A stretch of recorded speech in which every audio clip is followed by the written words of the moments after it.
രാവിലത്തെ പണി എളുപ്പമാക്കാൻ വേണ്ടിയിട്ട് ഞാൻ രാത്രി കിടക്കുമ്പോൾ തന്നെ നാളേക്ക് എന്താ ഉണ്ടാക്കാന്നുള്ള തീരുമാനത്തിലെത്തിയിരിക്കും. അതുകൊണ്ട് തന്നെ രാവിലത്തെ ഒരു തിക്കും തിരക്കും നമുക്ക് ഒഴിവാക്കാൻ പറ്റും കേട്ടോ. അപ്പോൾ ഇന്ന് രാവിലേക്ക് നമുക്ക് ദോശയും തക്കാളി കറി ആയിരുന്നു കേട്ടോ. അത് പെട്ടെന്ന് തന്നെ സെറ്റാക്കിയതിന് ശേഷം ഞാനും കാത്തിരുന്നിട്ട് ചായ കുടിച്ചു. ചായ എല്ലാം കുടിച്ച് കുളിക്കാൻ നോക്കുമ്പോഴാണ് എൻ്റെ ഫേസ് മൊത്തത്തിൽ ഡള്ളായിരിക്കുന്നത് ഞാൻ കണ്ടത് കേട്ടോ. പക്ഷെ അതാലോചിച്ചിട്ട് എനിക്ക് ടെൻഷൻ ഉണ്ടായിരുന്നില്ല, കാരണം എൻ്റെ ഡെർമഡോക്കിൻ്റെ ഹൈഡ്രാ ഫേഷ്യൽ കിറ്റ് ഉണ്ടായിരുന്നു.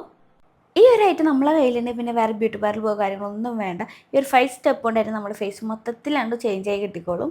ആദ്യം തന്നെ നമ്മൾ ചെയ്യേണ്ടത് നമ്മുടെ ഫേസ് മൊത്തത്തിലൊന്ന് സ്റ്റീം ചെയ്തെടുക്കുക. അപ്പോൾ നമ്മുടെ ഫേസിൻ്റെ പോർട്സും കാര്യങ്ങളൊക്കെ ഓപ്പൺ ആയി കിട്ടും. ഫസ്റ്റ് സ്റ്റെപ്പായ ഗ്ലോ ബൂസ്റ്റിംഗ് എക്സ്ഫോലിയേറ്റർ നമ്മുടെ ഫേസ് മൊത്തത്തിലൊന്ന് അപ്ലൈ ചെയ്ത് കൊടുക്കുക.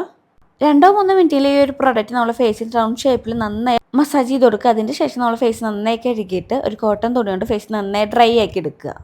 അടുത്ത സ്റ്റെപ്പ് ചെയ്യുന്നതിന് മുന്നേ തന്നെ നമ്മൾ ഫേസ് ഒന്നുകൂടി ആവി പിടിക്കുക. സെക്കൻഡ് സ്റ്റെപ്പ് നമ്മൾ എന്തിനാ ഹെൽപ്പ് ചെയ്യുന്നത് വെച്ചാൽ കൊളാജൻ പ്രൊഡക്ഷനെ ബൂസ്റ്റ് ചെയ്യാനും അതുവഴി നമ്മുടെ ഫേസ് ഗ്ലോ ആൻഡ് ഫ്രഷ് ആയിരിക്കാനും കേട്ടോ. അതേപോലെ തന്നെ ഹെൽത്തി ആയിരിക്കാനും. വീണ്ടും ഫേസ് നന്നായി വാഷ് ചെയ്തിട്ട് ഫേസ് മൊത്തത്തിൽ ഒന്ന് ഡ്രൈ ആക്കി എടുക്കുക. ഇനി നമ്മൾ അടുത്ത സ്റ്റെപ്പ് തേർഡാണ്. അത് നമ്മളെ ഫേസിനെ ഹൈഡ്രേറ്റ് ചെയ്യാനും നറിഷ് ചെയ്യാനും ഹെൽപ്പ് ചെയ്യുന്നു. ഇത് നമ്മളെ ഫേസിന് റൗണ്ട് ഷേപ്പിൽ നന്നായി മസാജ് ചെയ്ത് കൊടുക്കണം. കൂടുതൽ ഡ്രൈ ആയിരിക്കുന്ന ഏരിയകളിൽ 4-5 മിനിറ്റ് നന്നായി മസാജ് ചെയ്തതിന് ശേഷം ഒരു ഐസ് ക്യൂബ് എടുത്ത് അതും നമ്മൾ 2-3 മിനിറ്റത്തോളം നമ്മുടെ ഫേസ് റൗണ്ട് ഷേപ്പിൽ തന്നെ നന്നായി മസാജ് ചെയ്ത് കൊടുക്കുക. വീണ്ടും നമ്മുടെ ഫേസ് നന്നായി ഡ്രൈ ആക്കിയതിന് ശേഷം നമുക്ക് 4ാമത്തെ സ്റ്റെപ്പിലേക്ക് കിടക്കാം. ഇത് ഹൈഡ്രാ സെല്ലിംഗ് പ്രോ ബൂസ്റ്റർ ആട്ടാ. ഒരു 2-3 മിനിറ്റത്തോളം നല്ല രീതിക്ക് നമ്മുടെ ഫേസ് മൊത്തത്തിലാണ്ട് മസാജ് ചെയ്ത് കൊടുക്കണം. അതും നമ്മൾ കണ്ണിൻ്റെ പോർഷൻ മാത്രം ഒന്ന് അവോയ്ഡ് ചെയ്ത് കൊടുക്കുക. അതിന് ശേഷം നമ്മുടെ ഫേസ് വാഷ് ചെയ്യേണ്ട ആവശ്യമില്ല കേട്ടോ. ഇനി നമുക്ക് നമ്മൾ ലാസ്റ്റ് സ്റ്റെപ്പിലേക്ക് കിടക്കാം. ഇതിലെ ഫോമിംഗ് ഡബർ മാസ്ക് എസെൻസും അതിൻ്റെ തന്നെ പൗഡറും കറക്റ്റ് അളവിൽ മിക്സ് ചെയ്യുക. അതായത് ഓവറായിട്ട് ലൂസ് ആകാതെ ഈ ഒരു പാകത്തിലിരിക്കണം. ഇതിനി നമ്മൾ ഫേസിലേക്ക് അപ്ലൈ ചെയ്യുമ്പോൾ നിങ്ങൾക്ക് ബ്രഷ് കൊണ്ട് അപ്ലൈ ചെയ്യണേ അങ്ങനെ ചെയ്യാം. എനിക്ക് എപ്പോഴും കൈ കൊണ്ട് ചെയ്യുന്നതാട്ടോ ഏറ്റവും ഇഷ്ടം. ഈ ഒരു പ്രൊസീജിയർ വഴി നമ്മുടെ സ്കിന്നിലേക്ക് ഈ പ്രോഡക്റ്റ് എല്ലാം ഇറങ്ങി ചെല്ലുന്നു.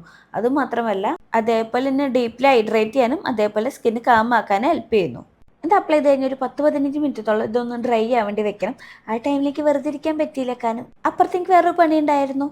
ഇവിടെ ഒരു കാര്യം പോലും എന്നെ ഒറ്റയ്ക്ക് ചെയ്യാൻ സമ്മതിക്കരുത്.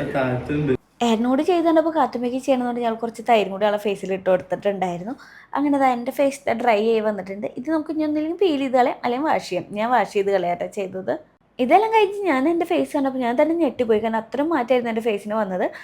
ഇനി ഒരു ഫേഷ്യൽ ചെയ്യാനായിട്ട് ബ്യൂട്ടി പാർലർ ഉണ്ടായിച്ചില്ല, നമ്മൾ ഡെർമഡോക്കിൻ്റെ ഹൈഡ്രാ ഫേഷ്യൽ കിറ്റ് മേടിച്ചാൽ മതി. നിങ്ങൾക്ക് ആരെങ്കിലും ഇത് വേണമെങ്കിൽ പർപ്പിളിൽ അവൈലബിൾ ആണ്. അപ്പോൾ എന്തായാലും ബൈ.